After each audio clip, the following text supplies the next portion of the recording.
50 days ಅಷ್ಟೇ. ಒಂದು ಕಡೆ ನಗು ಬರುತ್ತೆ, ಒಂದು ಕಡೆ ದುಃಖನೂ ಆಗುತ್ತೆ. ಯಾಕಂದರೆ ಈ ಗೇಮಲ್ಲಿ ಕರೆಕ್ಟಾಗಿ ಗೆದ್ದಿರೋರು ಯಾರಪ್ಪ ಅಂತ ಹೇಳಿದ್ರೆ ಸರ್ಕಾರದವರು. ಯಾಕಂದರೆ ಈಗ ಅವರಾಯಿತು, ಅವ್ರ ಮಕ್ಕಳಿಗಾಯಿತು ಈ ಸರ್ಕಾರಿ ಯಾವ ಜಾಬು ಅವಶ್ಯಕತೆ ಇಲ್ಲ, they are settled, right? So ಇಲ್ಲಿ ಬಲಿಪಶು ಆಗ್ತಾ ಇರೋದು ಯಾರು? ಬಡವರು, ಅಂದರೆ ಮಿಡಲ್ ಕ್ಲಾಸು, ಲೋವರ್ ಮಿಡಲ್ ಕ್ಲಾಸವರು. ಎಸ್ಪೆಷಲಿ ನೀವು ನೋಡಿಬೇಕಾದ್ರೆ ಡೇಟಾ ನೋಡಿ, PSI PC ಎಕ್ಸಾಮ್ಗೆ ಪ್ರಿಪೇರ್ ಆಗ್ತಾ ಇರ್ತಕ್ಕಂಥವ್ರು ಈ ಮಿಡಲ್ಲು, ಲೋವರ್ ಮಿಡಲ್ ಕ್ಲಾಸು ಅಥವಾ ಇನ್ನೂ ಲೋವರ್ ಕ್ಲಾಸ್ ಅವರು. ಅವ್ರಿಗೆ ಒಂದು ಸರ್ಕಾರಿ ಕೆಲಸ ಅನ್ನೋದು ಹಿಂದೆ ಅವ್ರ ಪೇರೆಂಟ್ಸು ಅಥವಾ ಅವರ ಜನ್ರೇಷನ್ ಅವರು ಎಲ್ಲ ಅನುಭವಿಸ್ಕೊಂಬಂದಿರತಕ್ಕಂತಹ uncertainty in terms of economic backup ಅಥವಾ ಆರ್ಥಿಕವಾಗಿ ಅವ್ರು ಏನು ಅನ್ಸರ್ಟನಿಟಿ ಅನುಭವಿಸ್ಕೊಂಬಂದಿರ್ತಾರಲ್ಲ, ಅದಕ್ಕೊಂದು ನಿರ್ದಿಷ್ಟವಾದಂಥ ಒಂದು ಸೊಲ್ಯೂಷನ್ ಏನಪ್ಪ ಅಂತ ಹೇಳಿದ್ರೆ ಈ ಒಂದು ಸರ್ಕಾರಿ ಹುದ್ದೆ.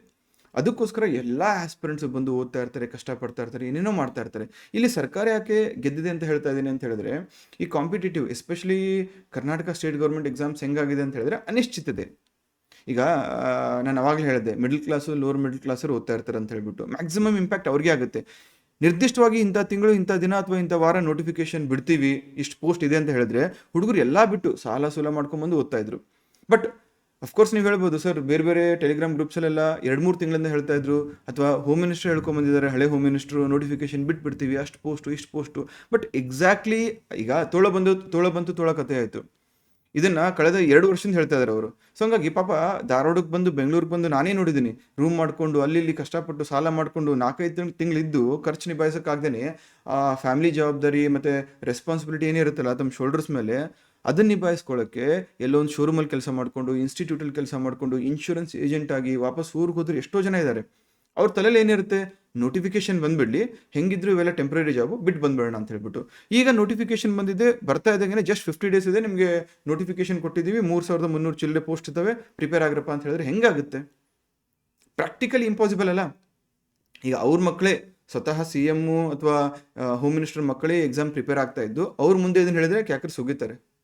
ಬಟ್ ಇದೆಲ್ಲ ಒಂದು ಕಡೆ ಆದರೆ ಸದ್ಯಕ್ಕೆ ಏನಾದರೂ ಮಾಡುವಂಥ ವ್ಯವಸ್ಥೆಯಲ್ಲಿ ನಾವಿದ್ದೀವಾ, ಅಥವಾ ನಮಗೆ ಆ ಒಂದು ಅವಕಾಶ ಇದೆಯಾ? ನೋ.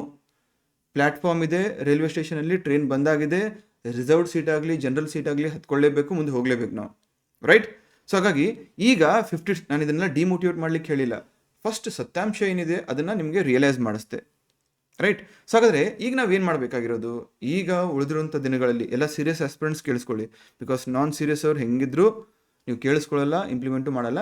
ಸೊ ಹಾಗಾಗಿ ವಿಡಿಯೋನ ಇಲ್ಲೇ ಬಿಟ್ಟು ಹೊರಟೋಗ್ಬಿಡಿ. ಸೀರಿಯಸ್ ಆಸ್ಪಿರೆಂಟ್ಸ್, ಬಿಕಾಸ್ ಸೀರಿಯಸ್ ಯಾಕೆ ಹೇಳ್ತಾ ಇದ್ದೀನಿ, ಮನೆಯವರಿಂದ, ಅಕ್ಕಪಕ್ಕದವರಿಂದ, ಫ್ರೆಂಡ್ಸಿಂದ, ಫ್ಯಾಮ್ಲಿಯಿಂದ, ನಿಮ್ಮ ಗರ್ಲ್ ಫ್ರೆಂಡ್ಸು ಅಥವಾ ನಿಮ್ಮ ಗರ್ಲ್ ಫ್ರೆಂಡ್ಸ್ ಮನೆಯವ್ರ ಕಡೆಯಿಂದ, ಎಲ್ಲರ ಕಡೆಯಿಂದ ನೀವು ಟೀಕೆ ಟಿಪ್ಪಣಿಗಳಿಗೆ ಒಳಗಾಗಿರ್ತಾರೆ. ಹಾಗಾಗಿ ಇಂಥ ಒಂದು ಸಂದರ್ಭದಲ್ಲಿ ನೀವು ನಿಮ್ಮನ್ನು ಪ್ರೂವ್ ಮಾಡ್ಕೋಬೇಕು ಅಂದರೆ ಈ 50 ಡೇಸ್ ಮಾತ್ರ ಇರೋದು. ಸೊ ಈ 50 ಡೇಸನ್ನು ವಿನ್ ಆಗಬೇಕಾದ್ರೆ ಮೊದಲು ಕನ್ನಡದ ಈ 3 ಅಕ್ಷರಗಳನ್ನು ನೀವು ಮರ್ತುಬಿಡಿ. ಆಮೇಲೆ ಸರ್ ಇವತ್ತು ಮೂಡ್ ಚೆನ್ನಾಗಿಲ್ಲ ಸರ್, ನಾಳೆ ಓದ್ತೀನಿ.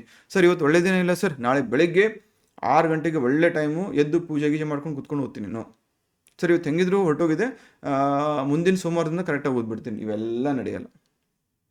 ಈ 50 ಡೇಸಲ್ಲಿ ಅಟ್ಲೀಸ್ಟ್ ನೀವು ಸೀರಿಯಸ್ ಆಸ್ಪಿರೆಂಟ್ ಅಂತ ಅನಿಸ್ಕೊಂಡು ಲಿಸ್ಟಲ್ಲಿ ಬರಲಿಕ್ಕೆ, ಬರೋದು ಬಿಡೋದು ಸೆಕೆಂಡರಿ, ಎಕ್ಸಾಮ್ ಕ್ಲಿಯರ್ ಮಾಡಿ ಲಿಸ್ಟಲ್ಲಿ ಬರಲಿಕ್ಕೆ ಒಂದು ಎಲಿಜಿಬಿಲಿಟಿ, ಅರ್ಹತೆ ಅಂತ ಏನು ಕರಿತೀವಲ್ವ, ಆ ಅರ್ಹರಾಗಲಿಕ್ಕೆ ಈ 3 ಪದಗಳನ್ನು ಕನಿಷ್ಠ ಮುಂದಿನ 50 ದಿನಗಳ ಕಾಲ ಬಿಟ್ಬಿಡಿ, ಡೈವರ್ಸ್ ತೊಗೊಂಡ್ಬಿಡಿ ಅದ್ರ ಜೊತೆ.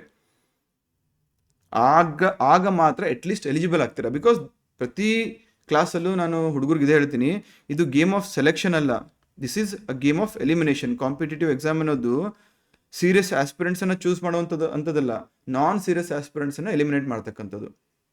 ಇರಲಿ.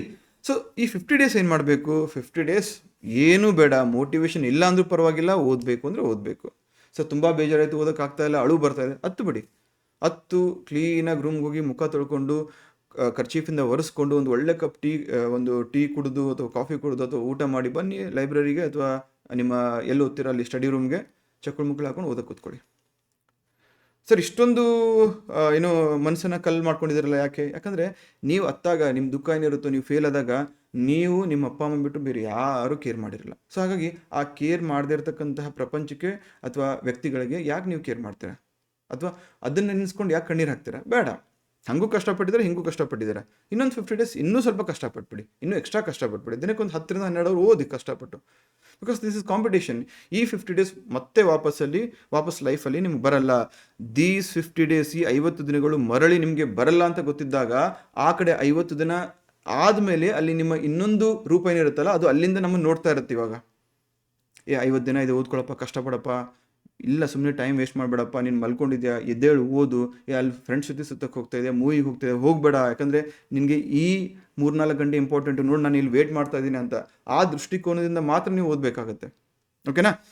ಸೊ ಇರಲಿ, ಈಗ ಈ 50 ಡೇಸ್ ಏನು ಮಾಡಬೇಕು ಅಂತ ಒಂದು ಬ್ರೀಫ್ ಓವರ್ವ್ಯೂ ಕೊಡ್ತೀನಿ. ಇದನ್ನು ನಾನು ಮಾತ್ರ ಕೊಡ್ತಾ ಇದ್ದೀನಾ? ಇಲ್ಲ, ನಿಮಗೆ ಯೂಟ್ಯೂಬಲ್ಲಿ ಆಗಿರ್ಬೋದು, ನಿಮ್ಮ ಇನ್ಸ್ಟಿಟ್ಯೂಟ್ಸಲ್ಲಿ ಆಗಿರ್ಬೋದು, ಸುಮಾರು ಜನ ಸೀನಿಯರ್ಸು, ಮೆಂಟರ್ಸು, ಬೇರೆ ಬೇರೆ ಎಕ್ಸಾಮ್ ಬರೆದು ಬಂದಿರೋರು ಎಲ್ಲರೂ ಕೊಡ್ತಾರೆ. ನಿಮ್ಮಲ್ಲೇ ಸುಮಾರು ಜನ ಸೀನಿಯರ್ಸ್ ಇರ್ತಿರಲ್ಲ, ಈ ಹಿಂದೆ PC ಎಕ್ಸಾಮು, KS ಎಕ್ಸಾಮ್ ಬರೆದಿರೋರು, ನಿಮಗೂ ಕೂಡ ಗೊತ್ತಿರುತ್ತೆ. ಈಗ ಮಾಡಬೇಕಾಗಿರೋದೇನು, ಒಬ್ಬರು ಒಂದು ಚಡಿ ಹಿಡ್ಕೊಂಡು, ಒಂದು ಕೋಲನ್ನು ಹಿಡ್ಕೊಂಡು ನಿಮ್ಮ ಹಿಂದೆ ಬೀಳಬೇಕು. ಆ ಕೋಲು ಒಬ್ಬ ವ್ಯಕ್ತಿಯಾದರೂ ಹಿಡ್ಕೊಂಡಿರ್ಬೋದು, ಒಬ್ಬ ಫ್ರೆಂಡ್ ಆದರೂ ಹಿಡ್ಕೊಂಡಿರ್ಬೋದು, ಒಬ್ಬ ಮೆಂಟರ್ ಆದರೂ ಹಿಡ್ಕೊಂಡಿರ್ಬೋದು, ಅಥವಾ ಸೆಲ್ಫ್ ಡಿಸಿಪ್ಲಿನ್ ಆದರೂ ಆಗಿರ್ಬೋದು. ಯಾರಾದರೂ ಆಗಿರಲಿ, ನಿಮ್ಮನ್ನು ಲಗಾಮ್ ಹಿಡ್ಕೊಂಡು ಓಡಿಸೋವಂಥವ್ರು ಆಗಿರಬೇಕು. ಓಡ್ತಿರಕ್ಕೆ ಈಗ ಕುದುರೆನ ಓಡಕ್ಕೆ ಬಿಟ್ಟರೆ ಎಲ್ಲಿ ಬೇಕಲ್ಲಿ ಓಡುತ್ತೆ. ರೇಸ್ ಕೋರ್ಸ್ ನೋಡಿದಿರಲ್ಲ, ಕುದುರೆಗೆ ಯಾಕೆ ಸರ್ಕಲಲ್ಲೇ ಹೋಗಿರುತ್ತೆ, ಆ ಕುದುರೆ ಮೇಲೆ ಒಬ್ಬ ಸವಾರ ಇರ್ತಾನೆ, ಅದನ್ನು ಲಗಾಮ್ ಹಿಡ್ಕೊಂಡು ಕರೆಕ್ಟಾಗಿ ಎಲ್ಲಿ ಸ್ಪೀಡ್ ಮಾಡಿಸ್ಬೇಕು, ಎಲ್ಲಿ ಸ್ಲೋ ಮಾಡಿಸ್ಬೇಕು, ಎಲ್ಲಿ ಸುತ್ತಿಸ್ಬೇಕು, ಎಲ್ಲ ಅವ್ನ ಕೈಲಿರುತ್ತೆ. ಅದೇ ರೀತಿ ನಿಮಗೆ ಒಬ್ಬರು ಲಗಾಮ್ ಹಾಕೋರು ಬೇಕಾಗಿರುತ್ತೆ. ಸೊ ಅದು ನಾನಾದರೂ ಆಗಿರ್ಬೋದು, ಬೇರೆ ಮೆಂಟರ್ಸ್ ಆದರೂ ಆಗಿರ್ಬೋದು, ನೀವು ಯಾವ ಚಾನಲ್ ಫಾಲೋ ಮಾಡ್ತಾ ಇದ್ದೀರಾ, ಯಾವ ಮೆಂಟರ್ನ ಫಾಲೋ ಮಾಡ್ತಾ ಇದ್ದೀರಾ, ಅಥವಾ ನಿಮ್ಮ ಸ್ಟ್ರಾಟಜಿ ನೀವೇ ಮಾಡ್ತಾ ಇದ್ರೆ, ನಥಿಂಗ್ ಟು ವರಿ. ಇಲ್ಲಿ ಯಾವುದೂ ಸೀಕ್ರೆಟ್ ಇಲ್ಲ. ಎಸ್ಪೆಷಲಿ 2026ರಲ್ಲಿ there is nothing called a secret. ಎಲ್ಲ ಓಪನ್ ಬುಕ್ಕು. ಏನು ಮಾಡ್ತಾ ಇದ್ದೀರಾ ಅದನ್ನು ಸತತವಾಗಿ ಶ್ರದ್ಧೆಯಿಂದ, ನಿಷ್ಠೆಯಿಂದ, ಕನ್ಸಿಸ್ಟೆಂಟಾಗಿ ಮಾಡ್ಕೊಂಡು ಹೋಗಿ ಅಷ್ಟೇ. ನಿಮ್ಮಲ್ಲಿ ಕನ್ಸಿಸ್ಟೆನ್ಸಿ ಬರ್ತಾ ಇಲ್ವಾ? ಹಾಗಾದರೆ ಇಲ್ಲೊಂದು ನಾನು PDF ರೆಡಿ ಮಾಡಿದ್ದೀನಿ, ಇವತ್ತಾನೇ ರೆಡಿ ಮಾಡಿದೆ. ಸೆಲ್ಫ್ ಅಸೆಸ್ಮೆಂಟ್, ನಿಮ್ಮ ದೈನಂದಿನ ದಿನಚರಿ ಹೆಂಗಿರಬೇಕು ಅಂತ ಹೇಳ್ಬಿಟ್ಟು, ಇದನ್ನು ನಮ್ಮ KS ಗುರೂಜಿ ಅಫಿಷಿಯಲ್ ಟೆಲಿಗ್ರಾಮ್ ಚಾನಲಲ್ಲೂ ಕೂಡ ಹಾಕ್ತೀನಿ. ಅದರ ಲಿಂಕನ್ನು ಈ ವಿಡಿಯೋ ಕೆಳಗಡೆ ಇರತಕ್ಕಂಥ ಡಿಸ್ಕ್ರಿಪ್ಷನಲ್ಲೂ ಕೊಟ್ಟಿರ್ತೀನಿ, ಡೌನ್ಲೋಡ್ ಮಾಡ್ಕೊಳ್ಳಿ. ಒಂದು 50 ಶೀಟನ್ನು ಪ್ರಿಂಟ್ ತಗೊಳ್ಳಿ. ಒಂದು ಹೋಮ್ವರ್ಕ್ ಕೊಡ್ತೀನಿ ನಿಮಗೆಲ್ಲರಿಗೂ. ಯಾರು ತುಂಬ ಸೀರಿಯಸ್ ಆಗಿದ್ದಾರಲ್ಲ ಅವ್ರಿಗೋಸ್ಕರ ಒಂದು ವಾಟ್ಸಪ್ ಗ್ರೂಪ್ ಕ್ರಿಯೇಟ್ ಮಾಡ್ತೀನಿ. ಈ ಪೇಜನ್ನು ನೀವೇನು ಮಾಡಿ ಪ್ರಿಂಟೌಟ್ ತೊಗೊಳ್ಳಿ. ಪ್ರಿಂಟೌಟ್ ತೊಗೊಂಡು ನನ್ನೊಂದು ವಾಟ್ಸಪ್ ನಂಬರ್ ಕೊಡ್ತೀನಿ, 9036862461. ಈ ನಂಬರ್ಗೆ ನೀವು ಪ್ರಿಂಟೌಟ್ ಏನು ತೊಗೊಂಡಿರ್ತೀರ ಅದನ್ನು ಫೋಟೋ ಹೊಡೆದು ನಂಗೆ ಕಳಿಸಿ. ಒಂದು ವಾಟ್ಸಪ್ ಗ್ರೂಪ್ ಕ್ರಿಯೇಟ್ ಮಾಡ್ತೀನಿ, ಅಲ್ಲಿ ನಿಮ್ಮನ್ನು ಆ್ಯಡ್ ಮಾಡ್ಕೊಂಬರ್ತೀನಿ. ಅಲ್ಲಿ ನಿಮಗೆ ಎಕ್ಸಾಮ್ ರಿಲೇಟೆಡ್ ನೋಟ್ಸ್ ಆಗಿರ್ಬೋದು, ಕಂಟೆಂಟ್ ಆಗಿರ್ಬೋದು ಎಲ್ಲ ಶೇರ್ ಮಾಡ್ಕೊಂಬರ್ತೀನಿ. ಫೈನ್. ಇದರಲ್ಲಿ ಏನಿದೆ, ಯಾವ ದಿನ, ಎಷ್ಟನೇ ವಾರ, ಸುಮಾರು ಎಷ್ಟು 8 ವಾರ ಇದೆ, ಎಷ್ಟನೇ ವಾರ, ಆ್ಯಂಡ್ ಔಟ್ ಆಫ್ 50 ಎಷ್ಟನೇ ದಿನ ಇದು, ಇವತ್ತಿನ ಟಾರ್ಗೆಟ್ ಏನು. ಸೊ 3 ಬ್ಲಾಕ್ಸ್ ಇದ್ದಾವೆ, ಯಾವ್ಯಾವ ಬ್ಲಾಕ್ಸ್ ಮಾಡಿದ್ರೋ ಇಲ್ವೋ, ಆಮೇಲೆ ಇವತ್ತು ನಾನು ಏನು ಆತ್ಮಾವಲೋಕನ ಮಾಡ್ಕೊಂಡು ಎಲ್ಲಿ ತಪ್ಪಿದೆ, ಅದನ್ನು ನಾಳೆ ಹೆಂಗೆ ತಪ್ಪಬಾರ್ದು, ಆ್ಯಂಡ್ ಯಾವ ರೀತಿ ಓದ್ತಾ ಇದ್ದೀನಿ. ಈ ಥರ ಒಂದೊಂದು ಶೀಟು 50 ಶೀಟ್ ಮಾಡ್ಕೊಳ್ಳಿ, ಒಂದು ಬುಕ್ ಮಾಡ್ಕೊಳ್ಳಿ, ಎವ್ರಿ ಡೇ ಮಾರ್ಕ್ ಮಾಡ್ಕೊಂಡು ಹೋಗಿ. This is the best tool to analyse whether you can succeed or not. ನೀವು ಸಕ್ಸಸ್ಫುಲ್ ಆಗ್ತಿರೋ ಇಲ್ವೋ, ಎಕ್ಸಾಮ್ ಏನು ಕ್ಲಿಯರ್ ಮಾಡ್ತಿರೋ ಇಲ್ವೋ ಅಂತ ಹೇಳಲಿಕ್ಕೆ ಬೇರೆ ಯಾರೂ ಬೇಡ. ಈ 50 ದಿನದ ಒಂದು ಕಾಪಿ ಏನಿರುತ್ತಲ್ಲ, this is more than sufficient. ಈ 50 ದಿನ ನೀವು ಗೆದ್ದರೆ ಈ ಶೀಟ್ ಪ್ರಕಾರ ಅಥವಾ ನಿಮ್ಮ ಕಣ್ಮುಂದೆನೇ ಇರುತ್ತೆ, ಇದನ್ನು ಮಾರ್ಕ್ ಮಾಡಿಕೊಂಡು ಕರೆಕ್ಟಾಗಿ ಎಕ್ಸಾಮ್ಗೆ ಏನು ಬೇಕೋ ಅದನ್ನು ಅಚೀವ್ ಮಾಡ್ಕೊಂಡು ಹೋಗಿದ್ರೆ ಮುಗೀತು, ಡನ್. ಯಾರೂ ನಿಮ್ಮನ್ನು ನಿಲ್ಸೋಕ್ಕಾಗಲ್ಲ. ಫೈನ್. ಸೊ ಈಗ ನೆಕ್ಸ್ಟ್ 50 ಡೇಸ್ ಏನು ಮಾಡಬೇಕು? Very simple. ನಿಮ್ಮ ದಿನವನ್ನು ನಾನಿಲ್ಲಿ 3 ಬ್ಲಾಕ್ಸ್ ಆಗಿ ಡಿವೈಡ್ ಮಾಡ್ಕೊಂಡಿದ್ದೀನಿ. ಇದನ್ನು ಇದೇನೊಂದು ವೇದ ಅಲ್ಲ ಅಥವಾ ಒಂದು ದೊಡ್ಡ ಮಂತ್ರ ಅಲ್ಲ. ನನ್ನ ಪ್ರಕಾರ ಒಬ್ಬ ಸೀರಿಯಸ್ ಆಸ್ಪಿರೆಂಟ್ ಏನೇನು ಮಾಡಬೇಕು ಅದನ್ನು ಈ 3 ಬ್ಲಾಕಲ್ಲಿ ನಾನು ಹೇಳಿದ್ದೀನಿ. ಇದನ್ನು ನಿಮಗೆ ತಕ್ಕಂಗೆ, ನಿಮ್ಮ ಅವಶ್ಯಕತೆಗೆ ತಕ್ಕಂತೆ ನೀವು ಕೆಲವೊಂದಿಷ್ಟು ಬದಲಾವಣೆಗಳನ್ನ ಮಾಡ್ಕೊಂಡು ಹೋಗ್ಬೋದು. ಸೊ ಬ್ಲಾಕ್ 1 ಸುಮಾರು 6 ಗಂಟೆ ಸ್ಪೆಂಡ್ ಮಾಡಿ, ಬ್ಲಾಕ್ 2 ಸುಮಾರು 3 ಗಂಟೆ ಸ್ಪೆಂಡ್ ಮಾಡಿ, ಬ್ಲಾಕ್ 3 ಸುಮಾರು 1 ಗಂಟೆ ಸ್ಪೆಂಡ್ ಮಾಡಿ. ಬ್ಲಾಕ್ 1ನಲ್ಲಿ ನೀವು ಈ ಕೋರ್ ಸಬ್ಜೆಕ್ಟ್ಸ್ ಅಂತ ಏನು ಕರಿತೀವಲ್ವಾ, ಇತಿಹಾಸ, ಆಮೇಲೆ ಸಂವಿಧಾನ, ಭೂಗೋಳಶಾಸ್ತ್ರ, ಅಥವಾ science and technology, basic science, ಇವೆಲ್ಲವನ್ನು, ಕರೆಂಟ್ ಅಫೇರ್ಸು, ಇವೆಲ್ಲವನ್ನು ಬ್ಲಾಕ್ 1ನಲ್ಲಿ ಕೊಡಿ. ಇದು 6 ಗಂಟೆ ಇರಬೇಕು. ಅಂದರೆ ಸತತವಾಗಿ 6 ಗಂಟೆ ಅಂತೇನಿಲ್ಲ, 2 ಅವರ್ದು ಒಂದು 3 ಸೆಷನ್ ಮಾಡ್ಕೊಳ್ಳಿ. ಅದನ್ನು ಯಾವ ರೀತಿ ಓದಬೇಕು ಅಂತ ಮುಂದೆ ಹೇಳ್ತೀನಿ ನಾನು. ಆಮೇಲೆ ಈಗ ನಿರಂತರವಾಗಿ ನಮ್ಮ PT ಸೀರೀಸ್ ಏನು ಸ್ಟಾರ್ಟ್ ಆಗುತ್ತಲ್ಲ ಅದರಲ್ಲೂ ಕೂಡ ನಾನು ಕವರ್ ಮಾಡ್ತೀನಂತೆ. ಸೊ 6 ಅವರ್ಸು ಕೋರ್ ಸಬ್ಜೆಕ್ಟ್ಸ್ಗೆ, ಯಾಕಂದರೆ ಈ ಕೋರ್ ಸಬ್ಜೆಕ್ಟ್ಸ್ ಮೇಲೇ ಸುಮಾರು 100 ಪ್ರಶ್ನೆಗಳಲ್ಲಿ ನಿಮಗೆ 60 ಪ್ರಶ್ನೆ ಅಥವಾ 65 ಪ್ರಶ್ನೆ ಬಂದ್ಬಿಡುತ್ತೆ ವಿದೌಟ್ ಮಿಸ್. ಹಾಗಾಗಿ ದಿಸ್ ಈಸ್ ಇನ್ಎವಿಟೇಬಲ್. ಈಗ 10 ಹೆಜ್ಜೆ ಈ ಎಕ್ಸಾಮನ್ನು ಕ್ರ್ಯಾಕ್ ಮಾಡಲಿಕ್ಕಿದ್ರೆ ಮೊದಲ 4 ಹೆಜ್ಜೆ ತುಂಬ ಇಂಪಾರ್ಟೆಂಟ್. ಅಫ್ಕೋರ್ಸ್ ಟಾಪಲ್ಲಿ ಹೋಗಬೇಕು ಅಂದರೆ 6, 7, 8, 9, 10 ಬೇಕು. ಬಟ್ ಈ 4 ಹೆಜ್ಜೆ ಇಡ್ದೇ ಡೈರೆಕ್ಟಾಗಿ 6ನೇ ಸ್ಟೆಪ್ ಜಂಪ್ ಮಾಡ್ಲಿಕ್ಕೆ ಆಗುತ್ತಾ? ಮಾಡೋಕ್ಕೆ ಹೋದ್ರೆ ಏನಾಗುತ್ತೆ, ಕಾಲಾದರೂ ಮುರಿಯುತ್ತೆ ಅಥವಾ ಕೆಳಗಾದರೂ ದಬ್ಬಂತ ಬೀಳ್ತೀವಿ. ಸೊ ಹಾಗೆ ಈ ಕೋರ್ ಸಬ್ಜೆಕ್ಟ್ಸನ್ನು ನೀವು ಕರೆಕ್ಟಾಗಿ ಓದ್ಕೊಳ್ಳೇಬೇಕು. ಈಗ ಯಾವುದಾದ್ರೂ ಸಬ್ಜೆಕ್ಟನ್ನು ಹೊಸದಾಗಿ ಓದಿ ಹೊಸದಾಗಿ ನಾನು ಅನಾಲಿಸಿಸ್ ಮಾಡ್ತೀನಿ ಅಂದರೆ ಬೇಡ. ಅಲ್ಲಿ ಆ ರೀತಿ ಮಾಡುವಂಥ ಅವಶ್ಯಕತೆ ಇಲ್ಲ. ಯಾಕಂದರೆ ಇರುವಂಥ 100 ಪ್ರಶ್ನೆಗಳನ್ನು ಅದು 90 ನಿಮಿಷದಲ್ಲಿ ನೀವು ಆನ್ಸರ್ ಮಾಡಬೇಕು ಅಂದರೆ ಅವ್ರು ಕೇಳುವಂಥ ಪ್ರಶ್ನೆ ಯಾವ ರೀತಿ ಇರುತ್ತೆ, ಕಾನ್ಸೆಪ್ಟ್ ಬೇಸ್ಡ್ ಮೇಲೆ ಇರುತ್ತೆ. ಆ ಕಾನ್ಸೆಪ್ಟನ್ನು ಯಾವ ಕಾನ್ಸೆಪ್ಟ್ ಮೇಲೆ ಪದೇ ಪದೇ ಪ್ರಶ್ನೆಗಳು ಪುನರಾವರ್ತನೆ ಆಗ್ತಾ ಇದ್ದಾವೆ ಅದನ್ನು ಹೆಂಗೆ ಫೈಂಡ್ ಔಟ್ ಮಾಡಬೇಕು, ಈ PT ಸೀರೀಸಲ್ಲಿ ಮಾಡೋಣ ಅಂತೆ, ಪ್ರೈಮ್ ಟಾಪಿಕ್ಸ್ ಅಂತ ಹೇಳ್ಬಿಟ್ಟು.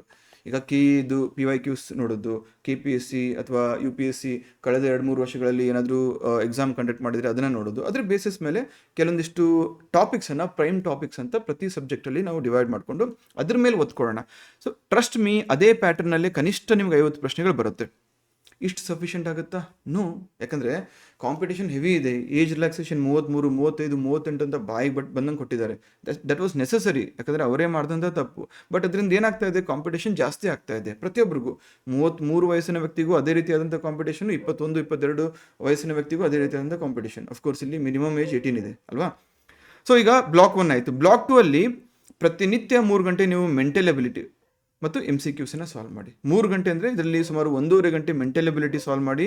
ಯಾಕಂದರೆ ಕನಿಷ್ಠ ನಿಮಗೆ ಒಂದು 7ರಿಂದ 8 ಮಾರ್ಕ್ಸ್ ಅಥವಾ ಕನಿಷ್ಠ ಹೇಳ್ತಾ ಇದ್ದೀನಿ, ಇಷ್ಟು ಬಂದೇ ಬರುತ್ತೆ. ಆ್ಯಂಡ್ MCQs ಯಾಕೆ ಬೇಕು ಅಂದರೆ ಓದಿದ್ದನ್ನು ಅಥವಾ ಓದ್ತಾ ಇರೋದನ್ನು ಅಪ್ಲೈ ಮಾಡಿದಾಗ ಮಾತ್ರ ಅದು ರಿಸಲ್ಟ್ ರೂಪದಲ್ಲಿ ಹೊರಗಡೆ ಬರುತ್ತೆ. ಬಿಕಾಸ್ ಅಲ್ಟಿಮೇಟ್ಲಿ ನೀವು ಎಷ್ಟೇ ಬುಕ್ಸ್ ಓದಿ, ಎಷ್ಟೇ ಪ್ಯಾರಾಗ್ರಾಫ್ಸ್ ಓದಿ, ಎಷ್ಟೇ ಕಂಟೆಂಟ್ ಓದಿ, ಎಕ್ಸಾಮಲ್ಲಿ 100 ಪ್ರಶ್ನೆಗಳು ಯಾವ ರೀತಿ ಇರ್ತವೆ, MCQs ಫಾರ್ಮ್ಯಾಟಲ್ಲೇ ಇರುತ್ತೆ.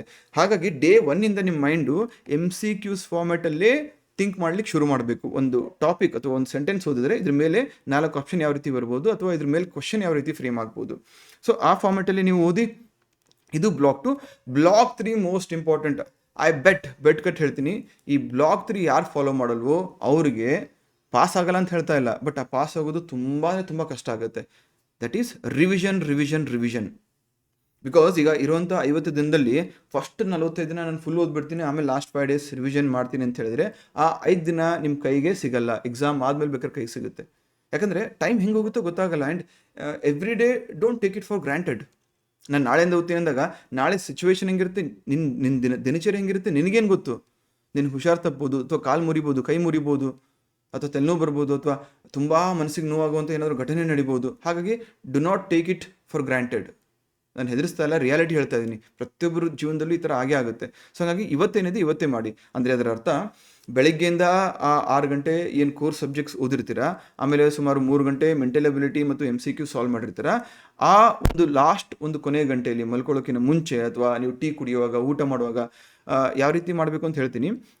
ಆ ಸಂದರ್ಭದಲ್ಲಿ ನೀವು ಅದನ್ನು ರಿವಿಷನ್ ಮಾಡಿದ್ರೆ ಮೋರ್ ದೆನ್ ಸಫಿಷಿಯೆಂಟ್. ನೀವು ಓದಿದ್ದೆಲ್ಲ ಕೂಡ ವ್ಯರ್ಥ ಆಗಲ್ಲ. ಯಾವುದಾದ್ರೂ ಓದಿ ಅದನ್ನು ರಿವಿಷನ್ ಮಾಡೋಕ್ಕೆ ಆಗಲ್ಲ ಅಂತ ಹೇಳಿದ್ರೆ ನನ್ನ ಮಾತು ಕೇಳಿ ಓದಲಿಕ್ಕೆ ಹೋಗಬೇಡಿ. ಇಫ್ ಎಟ್ ಆಲ್ ನೀವು ಈಗ ಓದ್ತಾ ಇರೋದನ್ನು ನಾನು ಎಕ್ಸಾಮ್ಕಿಂತ ಮುಂಚೆ ಒಂದು ಬಾರಿ ಆದರೂ ರಿವಿಷನ್ ಮಾಡಲಿಕ್ಕೆ ಆಗಲ್ಲ ಅಂತ ನಿಮ್ಗೆ ಅನಿಸಿದ್ರೆ ಅಥವಾ ಗೊತ್ತಾದರೆ ಅದನ್ನು ಓದಲಿಕ್ಕೆ ಹೋಗಬೇಡಿ. It is completely waste. So ಹಂಗಾಗಿ ಯಾವುದನ್ನು ರಿವಿಷನ್ ಮಾಡ್ಲಿಕ್ಕೆ ಸಾಧ್ಯ ಇದೋ ಅದನ್ನು ಮಾತ್ರ ಓದಿ. ಈಗ ಈ 3 ಬ್ಲಾಕನ್ನು ಹೆಂಗೆ ಡಿವೈಡ್ ಮಾಡ್ಕೋಬೇಕು? 6 ಗಂಟೆ ಈ ಪ್ರೈಮ್ ಟೈಮ್ ಏನಿರುತ್ತಲ್ಲ ಇದು ಕೊಡಬೇಕಾಗುತ್ತೆ. ಯಾಕಂದರೆ ಇಲ್ಲಿ ಸಬ್ಜೆಕ್ಟನ್ನು ಓದಿ ಅರ್ಥೈಸ್ಕೊಳ್ಬೇಕಾಗುತ್ತೆ. ಮೆಂಟಲ್ ಎಬಿಲಿಟಿ ಮತ್ತು MCQs ಆ ಥರ ಅಲ್ಲ, ಅಲ್ಲೊಂಥರ ಕಮ್ಯುನಿಕೇಟಿವ್ ಇರುತ್ತೆ, ಸಂವಹನ ಮಾಡ್ದಂಗೆ. ನೀವು ಅಲ್ಲಿ ಕ್ವಶನ್ ಇರುತ್ತೆ ಮೆಂಟಲ್ ಎಬಿಲಿಟಿ ಮೇಲೆ, ಆಮೇಲೆ MCQ ಸಾಲ್ವ್ ಮಾಡುವಾಗ ಕ್ವಶನ್ ಮತ್ತು 4 ಆಪ್ಷನ್ಸ್ ಇರುತ್ತೆ. ಸೊ ಅದು ಮಾತಾಡ್ತಾ ಇರುತ್ತೆ ನಿಮ್ಮ ಜೊತೆ, ನೀವು ಅದ್ರ ಜೊತೆ ಮಾತಾಡ್ತಾ ಇರ್ತೀರ. ಹಾಗಾಗಿ ದಿನದ ಯಾವ ಭಾಗದಲ್ಲಿ ಸ್ವಲ್ಪ ನಿಮ್ಗೆ ನಿದ್ದೆ ಬಂದಂಗೆ ಆಗುತ್ತೋ ಅಥವಾ ಬೋರ್ ಆದಂಗೆ ಆಗುತ್ತೋ ಅಲ್ಲಿ ಇದನ್ನು ಮಾಡ್ಕೊಳ್ಬೋದು. ಬಟ್ ಈ ಸಬ್ಜೆಕ್ಟ್ಸ್ ಓದಬೇಕಾದ್ರೆ ನೀವು ಕರೆಕ್ಟಾಗಿ ಕುತ್ಕೊಳ್ಳೇಬೇಕು, ಕಣ್ಮುಂದೆ ಬುಕ್ ಇರಲೇಬೇಕು, ಇಂಪಾರ್ಟೆಂಟ್ ಅಂಡರ್ಲೈನ್ ಮಾಡ್ಕೊಳ್ಬೇಕು, ಅಥವಾ ಒಂದು ಶೀಟಲ್ಲಿ ಬರ್ಕೊಂಡು ತೆಗಿತಾ ಇರಬೇಕು ಸುಮ್ಮನೆ ರಫ್ ಆಗಿ. ಸೊ ಹಾಗಾಗಿ ಈ 6 ಅವರ್ಸನ್ನು ಹೆಂಗೆ ಮಾಡಿ, ಯೂಶಲಿ ಬೆಳಗ್ಗೆ 5 ಗಂಟೆ 6 ಗಂಟೆಗೆ ಹೇಳೋರಿದ್ರೆ 5 ಗಂಟೆಗೆ ಅಥವಾ 6 ಗಂಟೆಗೆ ಇದ್ದರೆ ಸ್ಟಾರ್ಟಿಂಗ್ 3 ಅವರ್ಸ್ ಎಲ್ಲೂ ಹೇಳಕ್ಕೆ ಹೋಗ್ಬೇಡಿ. ಒಂದು ಕಪ್ ಟೀ ಮಾಡ್ಕೋತೀರಾ, ಬಿಸಿನೀರು ತೊಗೊಳ್ಳಿ, ಫಸ್ಟ್ 3 ಅವರ್ ಇಲ್ಲೇ ಕೊಟ್ಕೊಂಬಿಡಿ. ಯಾಕಂದರೆ ಮಾರ್ನಿಂಗ್ ಇದ್ದಂಥ ಫ್ರೆಶ್ನೆಸ್ ನಿಮಗೆ ಪುನಃ ಡೇ ಪಾಸ್ ಆದಂಗೆಲ್ಲ ಬರಲ್ಲ. ಸೊ ಫಸ್ಟ್ 3 ಅವರ್ಸ್ ನೀವು ಕರೆಕ್ಟಾಗಿ ಶ್ರದ್ಧೆಯಿಂದಲೇ ಕೂತ್ಕೊಂಡು ಇದು ಕೊಟ್ಬಿಡಿ. ನೆಕ್ಸ್ಟ್ ಉಳಿದಂತಹ 3 ಗಂಟೆ ಅದನ್ನು ಸ್ಪೇಸ್ಡ್, ಈಗ ಟಿಫನ್ ಮಾಡ್ಕೊಂಬಂದು 1 ಅವರು, ಮಧ್ಯಾಹ್ನ ಊಟ ಆದಮೇಲೆ 1 ಅವರು, ಅಥವಾ ಊಟಕ್ಕೆ ಹೋಗೋಕ್ಕಿಂತ ಮುಂಚೆ 1 ಅವರು, ಸಂಜೆ 1 ಅವರು, ಈ ಥರ ಮಾಡಿದ್ರೆ 6 to 7 ಅವರ್ಸ್ ಕೋರ್ ಸಬ್ಜೆಕ್ಟ್ಸ್ ಏನು ಕೊಡಬೇಕಿತ್ತು ಮುಗೀತು. ನೆಕ್ಸ್ಟ್ ಈಗ ಯೂಶ್ವಲಿ ಊಟ ಮಾಡ್ಕೊಂಬಂದ್ಮೇಲೆ ನಿದ್ದೆ ಬರುತ್ತೆ ಅಥವಾ ಓದ್ಲಿಕ್ಕೆ ಇಷ್ಟ ಆಗಲ್ಲ, ಅಥವಾ ಒಂಥರ ಡೇಯಲ್ಲಿ ಎಸ್ಪೆಷಲಿ ನನಗೆ ಹಂಗಾಗುತ್ತೆ. ಈ ಮಧ್ಯಾಹ್ನ ಟೈಮ್ ಏನಿರುತ್ತಲ್ಲ ಸುಮಾರು 3 ಗಂಟೆಯಿಂದ 6 ಗಂಟೆ ತುಂಬ ಕಷ್ಟ ಓದಲಿಕ್ಕೆ. ಆ ಟೈಮಲ್ಲಿ ಮೆಂಟಲ್ ಎಬಿಲಿಟಿ ಅಥವಾ MCQಸನ್ನು ಸಾಲ್ವ್ ಮಾಡಿ. ನೀವು ಆ ಒಂದು ಬೋರ್ಡಮ್ ಅಥವಾ ಆಂಗ್ಸೈಟಿ ಏನು ಬರುತ್ತಲ್ಲ ಅದನ್ನು ಮರೆತು ಬಿಡ್ತೀರಾ, ರೈಟ್? ಸೊ ಇದಕ್ಕೂ ಪ್ರತಿಯೊಂದಕ್ಕೂ ನಾನು ಡೀಟೇಲ್ಡ್ ಪ್ಲ್ಯಾನ್ ಕೊಡ್ತೀನಿ, ಡೋಂಟ್ ವರಿ. ಬಟ್ ಈ ವಿಡಿಯೋದಲ್ಲಿ ಎಷ್ಟು ಹೇಳಬೇಕು ಅಷ್ಟನ್ನು ಮಾತ್ರ ಹೇಳ್ತಾ ಇದ್ದೀನಿ. ನೆಕ್ಸ್ಟು ಈ ರಿವಿಷನ್ಗೆ ನೀವು ಸಪ್ರೇಟಾಗಿ ಟೈಮ್ ಕೊಡೋ ಅವಶ್ಯಕತೆ ಇಲ್ಲ. ಈಗ ಬೆಳಗ್ಗೆ 3 ಅವರ್ 5 to 8 ಏನೋ ಓದ್ತೀರಾ, ಅಥವಾ 6 to 9 ಓದ್ತೀರಾ ಅಂದ್ಕೊಳ್ಳಿ. 9 ಗಂಟೆಗೆ ಸ್ನಾನಗೇನ ಮಾಡ್ಕೊಂಡು ಟಿಫನ್ ಮಾಡ್ಲಿಕ್ಕೆ ಬರ್ತೀರಾ. ಅರ್ಧ ಗಂಟೆ ಟಿಫನ್ ಏನು ಮಾಡ್ತಾ ಇರ್ತಲ್ಲ, ಆ ಟಿಫನ್ ಮಾಡೋ ಸಂದರ್ಭದಲ್ಲಿ ಜಸ್ಟ್ ರಿವಿಷನ್ ಮಾಡ್ಕೊಳ್ಳಿ. ಇವತ್ತೇನು ಓದ್ಕೊಂಬಂದೆ, ಪ್ರಿಯಂಬಲ್ ಅಂದರೆ ಪ್ರಸ್ತಾವನೆ ಮತ್ತು ಪಾರ್ಟ್ 1 ಮತ್ತು ಪಾರ್ಟ್ 2 ಆಫ್ ದಿ ಕಾನ್ಸ್ಟಿಟ್ಯೂಷನ್ ಓದ್ಕೊಂಬಂದೆ. ಸೊ ಪ್ರಿಯಂಬಲಲ್ಲಿ ಏನೇನು ಪ್ರಶ್ನೆ ಕೇಳ್ಬೋದು, ಹಿಂಗೆ ಪ್ಲೇಟ್ ಇಟ್ಕೊಂಡಿರ್ತಾರೆ, ಇಡ್ಲಿನೋ ದೋಸೆನೋ ತಿಂತಾ ಇರ್ತೀರ, ಒಂದು ತುತ್ತು ಇಟ್ಕೊಳ್ಳಿ. ಪ್ರಿಯಂಬಲ್ ಏನು ಕೇಳ್ಬೋದು, ಎಷ್ಟು ಬಾರಿ ಅಮೆಂಡ್ಮೆಂಟ್ ಆಗಿದೆ, ಎಷ್ಟನೇ ತಿದ್ದುಪಡಿ ಮುಖಾಂತರ ಇಲ್ಲಿ ಅಮೆಂಡ್ಮೆಂಟ್ ಆಯಿತು, ಹೊಸದಾಗಿ ಸೇರಿಸಿದಂಥ ಪದಗಳು ಯಾವ್ಯಾವು, ಇಲ್ಲಿವರೆಗೆ ಎಷ್ಟು ಬಾರಿ ತಿದ್ದುಪಡಿ ಮಾಡಿದ್ದಾರೆ. ಆ ಪ್ರಿಯಂಬಲನ್ನು ಏನು ನೆನಪಿಸ್ಕೊಳ್ಳೋಕ್ಕಾಗುತ್ತಾ. We the people of India having solemnly resolve to constitute India into a sovereign socialist secular democratic republic and to secure to its citizens all rights, various rights ಯಾವ್ಯಾವುದು, ಈಕ್ವಾಲಿಟಿ, ಮತ್ತು ಏನು ಯಾವ್ಯಾವ ಈಕ್ವಾಲಿಟಿ ಬರುತ್ತೆ, ಸೋಷಿಯಲ್, ಎಕನಾಮಿಕಲ್, ಪೊಲಿಟಿಕಲ್. ಸೊ ಈ ಥರ ಪ್ರತಿಯೊಂದನ್ನು break down ಮಾಡ್ಕೊಂಡು ತಲೆಯಲ್ಲೇ ಅಲ್ಲೇ ರಿವಿಷನ್ ಮಾಡ್ಕೊಳ್ಳಿ. ಸೊ ಹಿಂಗೆ ಮಾಡಿದಾಗ ಈ 1 ಅವರನ್ನು ನೀವು ಮತ್ತೆ ಆ ಸೇಮ್ ಸ್ಪಾಟಲ್ಲಿ ಅಥವಾ ಸೇಮ್ ಪ್ಲೇಸಲ್ಲಿ ಚೇರ್ ಮೇಲೆ ಬುಕ್ ಮುಂದೆ ಕೂತ್ಕೊಂಡು ಮಾಡುವಂಥ ಅವಶ್ಯಕತೆ ಬರಲ್ಲ. ಅಲ್ಟಿಮೇಟ್ಲಿ ಡಿಮ್ಯಾಂಡ್ ಏನು, ನಿಮ್ಮ ಗುರಿ ಏನು, ರಿವಿಷನ್ ಮಾಡಬೇಕು. ಆ ರಿವಿಷನನ್ನು ಕುತ್ಕೊಂಡಿರುವಂತಹ ಸ್ಥಳದಲ್ಲೇ ಮಾಡಿ ಅಂತ ನಾನು ಹೇಳ್ತಾ ಇಲ್ಲ. ಬೇರೆ ಬೇರೆ ಈ ಥರ ಟಿಫನ್ ಮಾಡುವಾಗ, ಅಥವಾ ಬಾತ್ರೂಮ್ಗೆ ಹೋದಾಗ, ಅಥವಾ ಫ್ರೆಂಡ್ಸ್ ಜೊತೆ ವಾಕ್ ಮಾಡ್ಕೊಂಡು ಹೋಗುವಾಗ, ಅಥವಾ ನೀವೇ ಒಬ್ಬರೇ ಗ್ರೌಂಡಲ್ಲಿ ಸಂಜೆ ವಾಕ್ ಮಾಡ್ತಾ ಇರ್ತಾರಲ್ಲ ಅವಾಗ. ಸೊ ಈ ರೀತಿ ಮಾಡಿದಾಗ 1 ಅವರ್ ರಿವಿಷನ್ ಬಂತು ನಿಮಗೆ. This is also studying. ಅಂದರೆ ನಾನು ಯಾಕೆ ಹೇಳ್ತಾ ಇದ್ದೀನಿ ಅಂತ ಹೇಳಿದ್ರೆ, ಕುಂತ ಜಾಗದಲ್ಲಿ 12-13 ಅವರ್ ಕೂತ್ಕೊಂಡು ಓದಿ ಅಂತ ಹೇಳ್ತಾ ಇಲ್ಲ. Humanly impossible. ಯಾರಾದರೂ ನಿಮ್ಗೆ ಹೇಳಿದ್ರೆ ದಯವಿಟ್ಟು ಅವ್ರ ಮಾತು ನಂಬಕ್ಕೆ ಹೋಗಬೇಡಿ. 1 ದಿನ ಇಲ್ಲ ಮ್ಯಾಕ್ಸಿಮಮ್ ಒಂದು 4 ದಿನ ಮಾಡ್ಬೋದು. ಅದ್ರ ಮೇಲೆ ಯಾರಿಗೂ ಕನ್ಸೆಷನ್ ಮಾಡೋಕ್ಕಾಗಲ್ಲ. ಕ್ವಾಲಿಟಿ ಆಫ್ ಸ್ಟಡಿ ಅಲ್ಲಿ ಕಮ್ಮಿ ಆಗ್ತಾ ಹೋಗುತ್ತೆ, ಪ್ರೊಡಕ್ಟಿವಿಟಿ ಕಮ್ಮಿ ಆಗ್ತಾ ಹೋಗುತ್ತೆ. ಇಲ್ಲಿ ನಿಮ್ಮ ಕ್ವಾಲಿಟಿ ಆಫ್ ಸ್ಟಡಿ ಕೂಡ ಅಷ್ಟೇ ಇಂಪಾರ್ಟೆಂಟ್ ಆಗುತ್ತೆ. ಬರೀ ನಂಬರ್ ಆಫ್ ಅವರ್ಸ್ ಮ್ಯಾಟ್ರ್ ಆಗಲ್ಲ. ನನಗೆ ಓದೋಕ್ಕೆ ಮೂಡೇ ಇಲ್ಲ, ತಲೆಗೆ ಏನೂ ಹೋಗ್ತಾ ಇಲ್ಲ ಅಂದರೂ ಕೂಡ ಬುಕ್ ಹಿಡ್ಕೊಂಡು ಕೂತ್ಕೊಂಡ್ರೆ ವೇಸ್ಟು. ಅದ್ರ ಬದಲು ಹೇಳಿ ನಾನು ಹೋಗಿ ಒಂದು ವಾಕ್ ಆದರೂ ಮಾಡ್ಕೊಂಬನ್ನಿ, ಮೈಂಡ್ ಫ್ರೆಶ್ ಆಗುತ್ತೆ, ರಿಫ್ರೆಶಿಂಗ್ ಅನಿಸುತ್ತೆ, ಮತ್ತು ನೆಕ್ಸ್ಟ್ ಓದಲಿಕ್ಕೆ ಒಂದು ಎನರ್ಜಿ ಬರುತ್ತೆ, ಹುಮ್ಮಸ್ ಬರುತ್ತೆ. ಈಗ ಹುಲಿ ಬೇಟೆ ಆಡೋ ಮುಂಚೆ ಒಂದು ಹೆಜ್ಜೆ ಹಿಂದೆ ಇಡುತ್ತಲ್ವಾ, ಹಿಂದೆ ಸರಿತು ಹೆದರ್ತು ಅಂತಲ್ಲ, ಕೈಲಾಗ್ತಾ ಇಲ್ಲ ಅಂತಲ್ಲ, ಅದೇನು ಚಂಗನಂತೆ ನೆಗೆಯುತ್ತಲ್ಲ, ಆ ನೆಗಿಲಿಕ್ಕೆ ಒಂದು ಫೋರ್ಸ್ ತೊಗೊಳ್ತಾ ಇದೆ ಅದು. ಅರ್ಥ ಆಯ್ತಾ? ಸೊ ಹಾಗೆ ಈ ಥರ ಈ 1 ಅವರ್ ಮಾಡ್ಕೊಳ್ಳಿ. ಸೊ 6 ಅವರ್ಸು, 3 ಅವರ್ಸು, 1 ಅವರು, ರಫ್ಲಿ 10 ಅವರ್ಸ್ ಆಗ್ತಾ ಇದ್ದೀನಿ. ಸರ್ ನಂಗೆ 10 ಅವರ್ಸ್ ಆಗ್ತಾ ಇಲ್ಲ, 8 ಅವರ್ಸ್ ಆಗ್ತದೆ, ಇಟ್ಸ್ ಓಕೆ, ನೋ ಪ್ರಾಬ್ಲಮ್. 8 ಗಂಟೆ ಆದರೂ ಕೂಡ ಪರವಾಗಿಲ್ಲ. ನೀವು ಅಟ್ಲೀಸ್ಟ್ ಯುವರ್ ಟ್ರೈಯಿಂಗ್ ಆ 8 ಗಂಟೆನ ನಿರಂತರವಾಗಿ ಸತತವಾಗಿ ಕ್ವಾಲಿಟಿ ಟೈಮನ್ನು ಸ್ಪೆಂಡ್ ಮಾಡಿದ್ರೆ ಮುಂದೆ ಒಂದು ವಾರ ಹೋಗ್ಬಿಟ್ಟು ಅದೇ 10 ಗಂಟೆ ಆಗುತ್ತೆ, ಟ್ರಸ್ಟ್ ಮೀ. ಆ್ಯಂಡ್ ಈ ರೀತಿಯಾದಂತಹ ತಪಸ್ಸನ್ನು ಟ್ರಸ್ಟ್ ಮೀ 95% ಆಸ್ಪಿರೆಂಟ್ಸ್ ಕೈಲಿ ಮಾಡೋಕ್ಕಾಗಲ್ಲ. ಚಾಲೆಂಜ್ ಮಾಡಿ ಹೇಳ್ತೀನಿ. 1 ದಿನ ಮಾಡ್ತಾರೆ, 2 ದಿನ ಮಾಡ್ತಾರೆ, ಅಥವಾ 1 ವಾರ ಮಾಡ್ತಾರೆ, ನೆಕ್ಸ್ಟ್ ಬಿಟ್ಬಿಡ್ತಾರೆ. ಅವರೆಲ್ಲ ನೆಗೆಟಿವ್ ಕಮೆಂಟ್ ಹಾಕೋರು, ಬಾಯಿಗೆ ಬಂದಂಗೆ ಮಾತಾಡೋರು ಅಂಥವರೇ ಇರ್ತಾರೆ. ಯಾರು ನಿಜವಾಗ್ಲೂ 5% ಆಸ್ಪಿರೆಂಟ್ಸ್ ಇರ್ತಾರಲ್ಲ ಅವ್ರು ಮಾತ್ರ ಇದನ್ನು ಮಾಡ್ಲಿಕ್ಕೆ ಸಾಧ್ಯ. ಈಗ ನಿಮಗೆ ಗೊತ್ತಿರುತ್ತೆ, ನಿಮ್ಮ ಲೈಬ್ರರಿಲೆಲ್ಲ ನೋಡಿರ್ತೀರ, ಎಷ್ಟು ಜನ ಕರೆಕ್ಟಾಗಿ ಕೂತ್ಕೊಂಡು ಓದ್ತಾ ಇರ್ತಾರೆ. ಯಾರೊಬ್ಬನ ಕರೆದ ಅಂತ ಹೋಗೋದು, ಹೆಡ್ಫೋನ್ಸ್ ಹಾಕೊಳ್ಳೋದು, ಬಂದು ಆ ಬುಕ್ಸ್ ಎಲ್ಲ ತೊಗೊಂಬಂದು ಇಟ್ಟು ಸೆಟ್ಟಾಗಿ ಅವನು ಓದೋಕ್ಕೆ ಶುರು ಮಾಡೋದೇ 1 ಅವರ್ ಆಗುತ್ತೆ. ಶುರು ಮಾಡಿ ಅರ್ಧ ಗಂಟೆ ಆಗಿರುತ್ತೆ, ಕಾಫಿಗೆ ಹೋಗೋದು, ಫೋನ್ ಬಂತು ಅಂತ ಹೋಗೋದು, ಪೇಪರ್ ಓದೋಕ್ಕೆ ಹೋಗೋದು, ಬರೀ ಹಿಂಗೆ ಮಾಡ್ತಾ ಇರ್ತಾರೆ. ಕಾಲೆಲ್ಲ ಆಡ್ಸ್ಕೊಂಡು ಸುಮ್ಮನೆ ಟೈಮ್ ಪಾಸ್ ಮಾಡ್ಕೊಂಡು ಕೂತ್ಕೊಂಡಿರ್ತಾರೆ. ಯಾರು ಬಂದರು, ಯಾರು ಹೋದರು, ಯಾವ ಬುಕ್ ಹೋದರು, ಬಿಟ್ಬಿಡಿ, ಅಂಥವ್ರ ಬಗ್ಗೆ ತಲೆ ಕೆಡಿಸ್ಕೊಬಿಡಿ. ಸೊ ನೀವು ಈ ಟಾಪ್ 5% ಬರಬೇಕು ಅಂದರೆ ಇದನ್ನೆಲ್ಲ ಮಾಡಬೇಕಾಗುತ್ತೆ. ಇಷ್ಟೇ ಅವರು ಅಂತ ಹೇಳ್ತಲ್ಲ, ಇದಕ್ಕಿಂತ ಜಾಸ್ತಿ ಆದರೂ ಪರವಾಗಿಲ್ಲ. ಬಟ್ ಬೇರೆ ಮಿನಿಮಮ್ ಇರುವಂತಹ 50 ದಿನ ನೋಡಿದ್ರೆ ಇಷ್ಟಾದರೂ ನೀವು ನನ್ನ ಪ್ರಕಾರ ಓದಲೇಬೇಕು. ಅದಕ್ಕೆ ಹೇಳಿದ್ದು ಸ್ಟಾರ್ಟಿಂಗು, ಈ 3 ಪದಗಳು ಕನ್ನಡದಲ್ಲಿ ಆಮೇಲೆ ನಿಮ್ಮ ಡಿಕ್ಷನರಿಯಿಂದ ಹರಿದಾಕ್ಬಿಡಿ. ಆ ಡಿಕ್ಷನರಿ, ಈ ಪದ ಇದ್ದರೆ ಆ ಡಿಕ್ಷನರಿನೇ ತೊಗೊಳಕ್ಕೆ ಹೋಗ್ಬಿಡಿ next few days. Fine. So ಈ ಥರ ನೀವು ಎವ್ರಿ ಡೇ ಇರಬೇಕು. ಇದಾದಮೇಲೆ 50 ಡೇಸ್ ಯಾವ ರೀತಿ ಮಾಡಬೇಕು, ಫಸ್ಟ್ 20 ಡೇಸ್ ನಾನು ಕೋರ್ ಸಬ್ಜೆಕ್ಟ್ಸ್ ಹೇಳಿದ್ನಲ್ಲ, ಅದರಲ್ಲಿ modern history, Karnataka history, Indian polity ಅಂದರೆ ಸಂವಿಧಾನ, ಹಾಗೂ ಕರ್ನಾಟಕದ ಇತಿಹಾಸ ಮತ್ತು ಕರ್ನಾಟಕದ ಜಿಯೋಗ್ರಫಿ ಹಾಗೂ ಕರ್ನಾಟಕದ GK, ಇದ್ರ ಮೇಲೆ ಒತ್ತು ಕೊಡಿ. ಯಾಕಂದರೆ ನಾನು ಸ್ಟಾರ್ಟಿಂಗ್ ಹೇಳಿದಾಗೆ ಸುಮಾರು 50ರಿಂದ 60 ಪ್ರಶ್ನೆಗಳು ಮಿಸ್ ಇಲ್ಲದೆ ಇಲ್ಲಿಂದನೇ ಬರುತ್ತೆ. ನಾನು ಮುಂದೆ ಈಗ ಪ್ರಶ್ನೆ ಪತ್ರಿಕೆ ನಾನು ಅನಾಲಿಸಿಸ್ ಮಾಡಿದಾಗ ನಿಮಗೆ ಅದು ಅರ್ಥ ಆಗುತ್ತೆ. ಸೊ ಫಿಕ್ಸ್ ಇಲ್ಲಿಂದನೇ ಬರುತ್ತೆ. ಹಾಗಾಗಿ ಮಾಡರ್ನ್ ಹಿಸ್ಟ್ರಿಯಲ್ಲಿ ಏನು ಓದಬೇಕು, ಒನ್ಸ್ಗೆ ನಾವು PT ಸೀರೀಸ್ ಶುರು ಮಾಡ್ತೀವಲ್ವ ಈಗ ನಾಳೆಯಿಂದ, ಅದರಲ್ಲಿ ಪ್ರತಿ ಸಬ್ಜೆಕ್ಟಲ್ಲೂ ಪ್ರತಿ ಚಾಪ್ಟರಲ್ಲೂ ಏನು ಓದಬೇಕು ಅಂತ ಹೇಳ್ತೀನಿ. ಅಂತೆ ಈಗ ಜಸ್ಟ್ ಬ್ರೀಫಾಗಿ ತಿಳ್ಕೊಳ್ಳಿ. ಇಲ್ಲಿ 2024 ಪ್ರಶ್ನೆ ಪತ್ರಿಕೆಯನ್ನು ನಾನು ಅನಾಲಿಸಿಸ್ ಮಾಡಿ ಅದ್ರ ಪ್ರಕಾರ ಇಲ್ಲಿ ಕ್ವಶನ್ಸನ್ನು ಹಾಕಿದ್ದೀನಿ, ಅಂದರೆ ಟಾಪಿಕ್ಸನ್ನು ಹಾಕಿದ್ದೀನಿ. ಮಾಡರ್ನ್ ಹಿಸ್ಟ್ರಿ ಮೇಲೆ ಸ್ವಾತಂತ್ರ್ಯ ಹೋರಾಟಕ್ಕೆ ಅಥವಾ ಇದು ಏನು ಇಂಡಿಯನ್ ನ್ಯಾಷನಲ್ ಮೂವ್ಮೆಂಟ್ ಏನಿದೆ ಅದ್ರ ಮೇಲೆ ಸಿಕ್ಕಾಪಟ್ಟೆ ಒತ್ತನ್ನು ನೀಡಲಾಗುತ್ತೆ. ಅದರ ವಿವಿಧ ಅಂಗಗಳು ಅಥವಾ ಫೇಸೆಟ್ಸ್ ಅಂತ ಏನು ಕರಿತೀವಲ್ವ, ಗಾಂಧಿ ಯುಗ ಅಥವಾ ನೆಹರು ಯುಗ, ಅಥವಾ ಇನ್ನು ಬೇರೆ ಬೇರೆ ಗವರ್ನರ್ ಜನರಲ್ಸ್ ಅಥವಾ ವೈಸ್ ರಾಯ್ಸ್ನ ಆಡಳಿತದಲ್ಲಿ ಯಾವ ರೀತಿ ಸ್ವಾತಂತ್ರ್ಯ ಹೋರಾಟ ನಡೀತಾ ಇತ್ತು ಅವೆಲ್ಲವನ್ನೆಲ್ಲಿ ಕೇಳಲಾಗುತ್ತೆ. ಸೊ ಅದಕ್ಕೆ ಫಸ್ಟ್ ಪ್ರಿಯಾರಿಟಿ. ಅದಾದಮೇಲೆ INA ಟ್ರಯಲ್ಸು ಅಥವಾ ಕೆಂಪುಕೋಟೆ ವಿಚಾರಣೆ, ಆಮೇಲೆ ಕಾಂಗ್ರೆಸ್ ಅಧಿವೇಶನಗಳು ಅಥವಾ ಕಾಂಗ್ರೆಸ್ ಅಧ್ಯಕ್ಷರುಗಳು ಅಥವಾ ಕಾಂಗ್ರೆಸ್ ಅಧಿವೇಶನ ನಡೆದಂಥ ಸ್ಥಳ ಎಲ್ಲ ಬೇಡ. ಪ್ರಮುಖವಾಗಿ 1905, 1905 ಅಥವಾ 1904, 1919, 1910, 1931, 32, ಆಮೇಲೆ 1927 ಈ ಥರ ಕೆಲವೊಂದಿಷ್ಟು ಪ್ರಮುಖ ಘಟನೆಗಳು ನಡೆದಂತಹ ಸೆಷನ್ಸ್ ಏನಿರುತ್ತೆ ಆ ಸಂದರ್ಭದಲ್ಲಿ ಆ ಸೆಷನ್ ಎಲ್ಲಿ ನಡೀತು, ಅದರ ಅಧ್ಯಕ್ಷತೆಯನ್ನು ಯಾರು ವಹಿಸಿದ್ರು, ಆ ಸಂದರ್ಭದಲ್ಲಿ ವೈಸ್ ರಾಯ್ ಅಥವಾ ಗವರ್ನರ್ ಜನರಲ್ ಯಾರಾಗಿದ್ರು, ಅಫ್ಕೋರ್ಸ್ ವೈಸ್ ರಾಯ್, ರೈಟ್, ಯಾರಾಗಿದ್ರು ಅಂತ ಅವನ್ನೆಲ್ಲ ನೀವು ತಲೆಯಲ್ಲಿ ಇಟ್ಕೋಬೇಕಾಗುತ್ತೆ, ರೈಟ್. ಸೊ ಅದಾದಮೇಲೆ ಇಂಡಿಯನ್ ಪಾಲಿಟಿಕ್ಸ್ ಸಂವಿಧಾನದಲ್ಲಿ ಪಾರ್ಟ್ 1 ಇಂದ ಪಾರ್ಟ್ 4 ಪ್ರತಿಯೊಂದು ಆರ್ಟಿಕಲನ್ನು ಬಾಯ್ಹಾಟಾಕಿ. ಟ್ರಸ್ಟ್ ಮೀ, ಇದರಲ್ಲಿ 1 ಇಲ್ಲ 2 ಪ್ರಶ್ನೆಗಳು ಬಂದೇ ಬರುತ್ತೆ. ಸೊ ಪ್ರತಿಯೊಂದು ಆರ್ಟಿಕಲನ್ನು, ವಿಧಿಗಳನ್ನು ಬಾಯ್ಹಾಟಾಕಿ. ಪಾರ್ಟ್ 1 ಅಂದರೆ ಏನು? India that is Bharat shall be a union of States. Bharat ಅಂದರೆ ಇಂಡಿಯಾ, ಇದೊಂದು ರಾಜ್ಯಗಳ ಒಕ್ಕೂಟ. ಸೊ ಈ ರೀತಿ ಪ್ರತಿ ಆರ್ಟಿಕಲು ನಿಮ್ಮ ನಾಲ್ಗೆ ತುದಿಲಿರಬೇಕು. ಮಧ್ಯರಾತ್ರಿ ಹೊಡೆದು ಎಬ್ಬಿಸಿದ್ರು ಕೂಡ ನಿಮ್ಗೆ ಹೇಳಲಿಕ್ಕೆ ಬಂದಿರಬೇಕು. ಅದಾದಮೇಲೆ ಪಾರ್ಟ್ 5, 6, 7 ಈ ಥರ ಉಳಿದಂತಹ ಪಾರ್ಟ್ಸ್ ಏನಿದಾವಲ್ಲ ಅದರಲ್ಲಿ ಪ್ರಮುಖ ವಿಧಿಗಳು ಆರ್ಟಿಕಲ್ 371A, 243A, 131, 123 ಅಥವಾ 321, ಆಮೇಲೆ ನೆಕ್ಸ್ಟು 356, 359, 351, 365 ಈ ರೀತಿ ಪ್ರಮುಖ ಆರ್ಟಿಕಲ್ಸನ್ನು ಓದಬೇಕಾಗುತ್ತೆ, ರೈಟ್. ಆರ್ಟಿಕಲ್ 74 ಆಗಿರ್ಬೋದು, ಆರ್ಟಿಕಲ್ 65 ಆಗಿರ್ಬೋದು. ಆ್ಯಂಡ್ ಅದ್ರ ಮೇಲೆ ಅವರು ಕಾನ್ಸೆಪ್ಟ್ಸನ್ನು ಕೂಡ ಸೇರಿಸಿ ಪ್ರಶ್ನೆಗಳನ್ನು ಕೇಳ್ತಾರೆ. ಈಗ ಫಾರ್ ಎಕ್ಸಾಂಪಲ್ ಹೊಸ CM ಕರ್ನಾಟಕದಲ್ಲಿ ಮತ್ತು ವೆಸ್ಟ್ ಬೆಂಗಾಲ್, ಆಸಾಮಲ್ಲಿ ಮತ್ತು ತಮಿಳುನಾಡಲ್ಲಿ ಬಂದರು.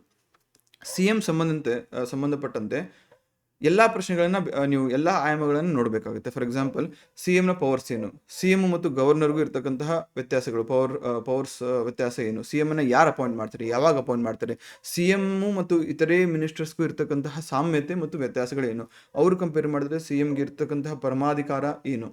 ಸೊ ಈ ಆ್ಯಂಗಲಲ್ಲಿ ನೀವು ಓದಬೇಕಾಗತ್ತೆ. ಅದಾದಮೇಲೆ ಕರ್ನಾಟಕ ಸ್ಪೆಷಲ್ ಅಂತ ಬಂದಾಗ ಕರ್ನಾಟಕ ಇತಿಹಾಸದಲ್ಲಿ ಪರ್ಸನ್ಸ್, ವ್ಯಕ್ತಿಗಳ ಒಂದು ಪಾಯಿಂಟ್ ಆಫ್ ವ್ಯೂ ಇಂದ, ದೃಷ್ಟಿಕೋನದಿಂದ ಓದಬೇಕಾಗುತ್ತೆ. ಕಿತ್ತೂರು ರಾಣಿ ಚೆನ್ನಮ್ಮ, ಬಳ್ಳಾರಿ ಸಿದ್ದಮ್ಮ, ಇವ್ರ ಮೇಲೆ ಇನ್ನೂ ಪ್ರಶ್ನೆಗಳು ಬರ್ತಾ ಇದ್ದಾವೆ. ನಾಟ್ ಜಸ್ಟ್ ದೀಸ್ ಪೀಪಲ್, ಸುಮಾರು ಹೋರಾಟಗಾರರಿದ್ದಾರೆ, ರೈಟ್. ಸೊ ಆ ಎಲ್ಲ ಹೋರಾಟಗಾರರನ್ನು ನೀವು ಒಂದು ಕಾಂಟೆಕ್ಸ್ಟಲ್ಲಿ ಇಟ್ಕೊಂಡು ನೀವು ಪ್ರಿಪ್ರೇಷನ್ ಮಾಡಬೇಕಾಗುತ್ತೆ. ಸೊ ತುಂಬ ಬೇಸಿಕ್ ಇರುತ್ತೆ, ಡೀಪಾಗಿ ಹೋಗಿ ಅವರ ಒಂದು ಬಯೋಗ್ರಾಫಿ ಆಗಿರ್ಬೋದು ಅಥವಾ ಆತ್ಮಚರಿತ್ರೆ ಓದಿ ಅಂತ ಹೇಳ್ತಾ ಇಲ್ಲ. ಅವರ ಕಾಂಟ್ರಿಬ್ಯೂಷನ್ ಏನು, ಯಾವ ಒಂದು ಕರ್ನಾಟಕದ ಇತಿಹಾಸದ ಭಾಗದಲ್ಲಿ ಅವರ ಒಂದು ಕಾಂಟ್ರಿಬ್ಯೂಷನನ್ನು ನಾವು ಸ್ಮರಿಸ್ಕೊಳ್ಬೇಕು. ಅದರಿಂದ ಕರ್ನಾಟಕಕ್ಕೆ ಏನು ಲಾಭ ಆಯಿತು ಅಥವಾ ಸ್ವತಂತ್ರ ಚಳವಳಿಗೆ ಏನು ಲಾಭ ಆಯಿತು ಅಷ್ಟು ತಿಳ್ಕೊಂಡ್ರೆ ಸಾಕು. ಆ್ಯಂಡ್ ಅವರು ಯಾವ ಪ್ರದೇಶದಿಂದ ಬಂದಿರ್ತಾರೆ. ನೆಕ್ಸ್ಟು ಜಿಯೋಗ್ರಫಿ ಅಂತ ಬಂದಾಗ ಜಿಯೋಗ್ರಫಿಯಲ್ಲಿ ಕರ್ನಾಟಕ ಜಿಯೋಗ್ರಫಿಗೆ ಸಂಬಂಧಪಟ್ಟಂತೆ ಕೆಲವೊಂದಿಷ್ಟು ಶಾರ್ಟ್ ಕ್ವಶನ್ಸ್ ಇರ್ತವೆ. ಕರ್ನಾಟಕದಲ್ಲಿ ಇರ್ತಕ್ಕಂಥ wildlife sanctuaries, conservation areas, tiger reserves, ಮತ್ತು elephant corridors, national waterways, GI tags, ಪಕ್ಕಾ ಕ್ವಶನ್ಸ್ ಇವೆಲ್ಲ. GK ಅಂತಾದರೂ ಕನ್ಸಿಡರ್ ಮಾಡಿ ಅಥವಾ ಪಾರ್ಟ್ ಆಫ್ ಜಿಯೋಗ್ರಫಿ ಅಂತಾದರೂ ಕನ್ಸಿಡರ್ ಮಾಡಿ. 100% ಶಾರ್ಟ್ ಕ್ವಶನ್ಸ್. ಯಾವ್ದಾದ್ರು ಪ್ರಶ್ನೆ ಪತ್ರಿಕೆ ಎತ್ತು ನೋಡಿ, ನದಿಗಳ ಮೇಲೆ ಪ್ರಶ್ನೆ ಇಲ್ಲ ಅಂದರೆ ಹೇಳಿ, ಭೂಸ್ವರೂಪಗಳ ಮೇಲೆ ಪ್ರಶ್ನೆ ಇಲ್ಲ ಅಂದರೆ ಹೇಳಿ, GI ಟ್ಯಾಗು ಅಥವಾ national parks, wild life centuries ಅಥವಾ ಕನ್ಸರ್ವೇಷನ್ ರಿಸರ್ವ್ಸ್ ಮೇಲೆ ಪ್ರಶ್ನೆ ಇಲ್ಲ ಅಂತ ಹೇಳಿ. ಸೊ ಈ ಥರ ಶಾರ್ಟ್ ಕ್ವಶನ್ಸನ್ನು ನಾವು ಮೊದಲ ಹಂತ ಅಂದರೆ ಡೇ 1 to 20 ಈ ಥರ ಟಾಪಿಕ್ಸನ್ನು ಮುಗಿಸ್ಕೊಂಡ್ಬಿಟ್ರೆ ಒಂದು ಲೆವೆಲ್ಗೆ ಬಂದ್ರಿ ನೀವು. ಒಂದು ಕೋಚಿಂಗ್ ಇನ್ಸ್ಟಿಟ್ಯೂಟ್ ಆಗಲಿ, ಒಬ್ಬ ಮೆಂಟರ್ ಆಗಲಿ, ಒಬ್ಬ ಸರ್ ಆಗಲಿ, ಅವ್ರ ಕೆಲಸ ಏನು ಗೊತ್ತಾ, ನಿಮ್ಮನ್ನು 0 ಇಂದ 80 ಈ ಸ್ಕೋರ್ವರೆಗೂ ತರೋದಲ್ಲ. ನೀವು ಆಗಲೇ ನಿಮ್ಮ ಸ್ವಪ್ರಯತ್ನದಿಂದ, ಯಾವುದೇ ಕಾಂಪಿಟೇಟಿವ್ ಎಕ್ಸಾಮ್ ಆಗಲಿ, ನಿಮ್ಮ ಕಾಂಟ್ರಿಬ್ಯೂಷನ್ನೇ ಅಥವಾ ನಿಮ್ಮ ಎಫರ್ಟೇ ತುಂಬ ಇಂಪಾರ್ಟೆಂಟ್ ಆಗಿರುತ್ತೆ. ಸಪೋಸ್ ಈಗ ಒಬ್ಬ ಹುಡುಗ ಒಂದು 60 ಸ್ಕೋರ್ ಮಾಡ್ತಾಯಿದ್ದಾನೆ ಅಂದ್ಕೊಳ್ಳಿ, ಒಳ್ಳೆ ಮೆಂಟ್ರಿ ಕೆಲಸ ಏನು ಗೊತ್ತಾ, ನಮ್ಮ ಮತ್ತು ಇತರೆ ಮೆಂಟ್ರಿಸ್ ಕೆಲಸ 60ರಿಂದ ಈ ಸ್ಕೋರನ್ನು 80 ತರಿಸೋದು, ಇನ್ನೊಂದು 20 ಮಾರ್ಕ್ಸ್ 25 ಮಾರ್ಕ್ಸ್ ಎಕ್ಸ್ಟ್ರಾ ತರಿಸೋದು. ಇಲ್ಲ ಸರ್, ನಾನು ಫುಲ್ಲು ಎಲ್ಲ ಶಸ್ತ್ರಾಸ್ತ್ರ ಬಿಟ್ಟು ಓದೋದು ಬಿಟ್ಟು ನಿಮ್ಮ ಕಡೆ ಬಂದುಬಿಡ್ತೀನಿ, ನಿಮ್ಮ ಅನುಯಾಯಿ ಆಗ್ತೀನಿ, ನಿಮ್ಮ ಫಾಲೋವರ್ ಆಗ್ತೀನಿ, ನನಗೆ 0ಅಲ್ಲಿದ್ದೀನಿ, ನನಗೆ 100ಕ್ಕೆ 100 ಕೊಡಿಸಿ ಅಂದರೆ ನಾನೇ ಕೈ ಮುಗಿದ್ಬಿಡ್ತೀನಿ. ಆಗಲ್ಲ, ಇಂಪಾಸಿಬಲ್. ಯಾರಾದರೂ ಆ ಥರ ಆಸೆ ತೋರಿಸ್ತಾ ಇದ್ದರೆ ಕೈ ಮುಗಿದು ಹಿಂದೆ ಸರ್ಕೊಂಬಿಡಿ. ಅವ್ರ ಜೀವನ ಉಳಿಸ್ದಂಗೆ ಆಗುತ್ತೆ, ನಿಮ್ಮ ಜೀವನ ಉಳಿಸ್ಕೊಂಡಂಗೆ ಆಗುತ್ತೆ. ಫೈನ್.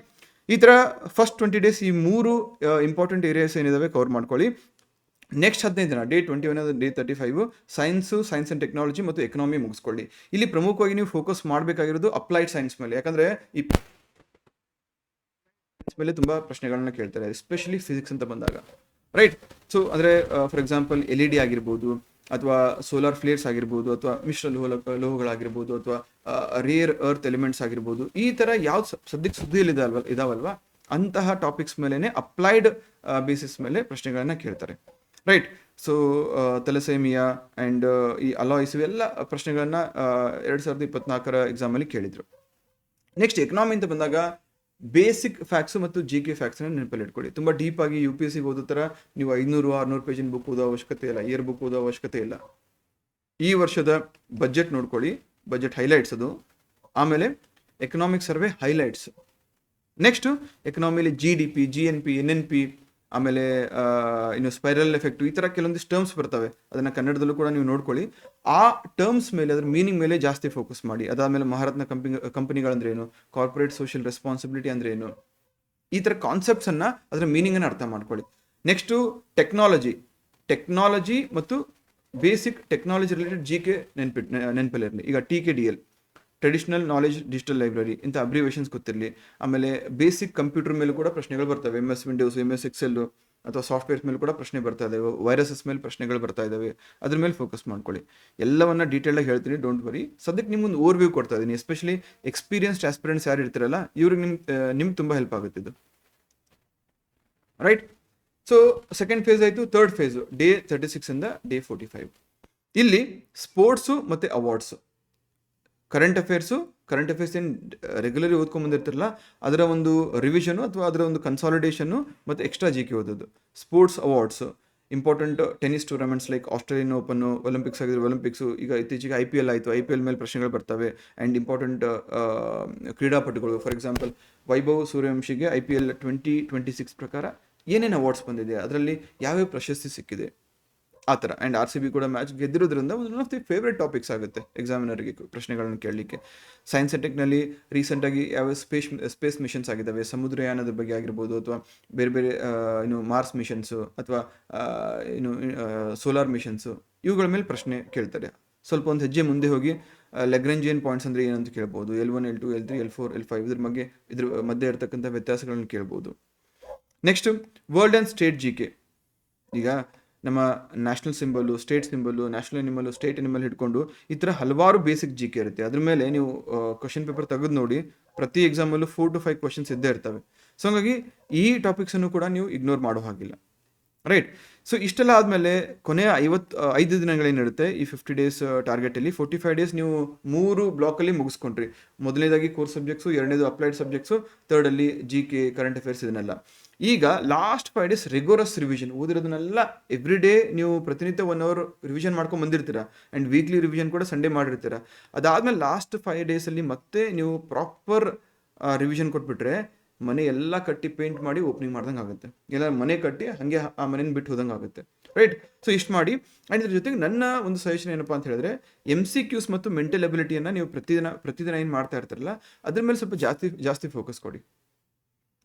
ಮೆಂಟಲ್ ಎಬಿಲಿಟಿಲಿ ಫಾರ್ ಎಕ್ಸಾಂಪಲ್ ಈ ಥರ ಟಾಪಿಕ್ಸನ್ನು ಚೂಸ್ ಮಾಡ್ಕೊಳ್ಳಿ. ಲಿಸ್ಟ್ ಆಫ್ ಇಂಪಾರ್ಟೆಂಟ್ ಟಾಪಿಕ್ಸ್ ನಾನು ಕೊಡ್ತೀನಿ. Number series, directions, profit loss, averages, train speed, time distance work, time and work, calendar, ಗಡಿಯಾರ, ಇದ್ರ ಮೇಲೆ ಸುಮಾರು ಎಕ್ಸಾಮ್ಸಲ್ಲಿ ಮಿಸ್ ಇಲ್ಲದೆ ಕ್ವಶನ್ಸ್ ಬರ್ತಾ ಇರುತ್ತೆ. ಸಪೋಸ್ ಒಂದು 15 ಇಂಪಾರ್ಟೆಂಟ್ ಏರಿಯಾಸ್ ಇದೆ ಅಂದರೆ ಅದರಿಂದ ನೀವು 10ರಿಂದ 12 ಕಲಿತರೂ ಪರವಾಗಿಲ್ಲ. ಸರ್ ನಾನು ಕಾಮರ್ಸ್ ಸ್ಟೂಡೆಂಟು, ನಾನು ನಾನ್ ಸೈನ್ಸ್ ಬ್ಯಾಕ್ಗ್ರೌಂಡವನು, ನಾನು ಹಿಂಗೆ ಕಲಿಬೇಕು ಅಂತಂದರೆ ಡೋಂಟ್ ವರಿ. ಯಾರು ಕಾಮರ್ಸ್ ಅವರಾಗಲಿ ಅಥವಾ ಸೈನ್ಸ್ ಅವರಾಗಲಿ ಅಥವಾ ಇಂಜಿನಿಯರಿಂಗ್ ಅವರಾಗಲಿ, ಇಂಜಿನಿಯರಿಂಗಲ್ಲಿ ಕಲ್ತಿರಲ್ಲ ಇದನ್ನೆಲ್ಲ, ಹೊರಗಡೆ ಬಂದಮೇಲೆ ಕಲಿತಾರೆ. So even they have to learn, you will also have to learn. Fine.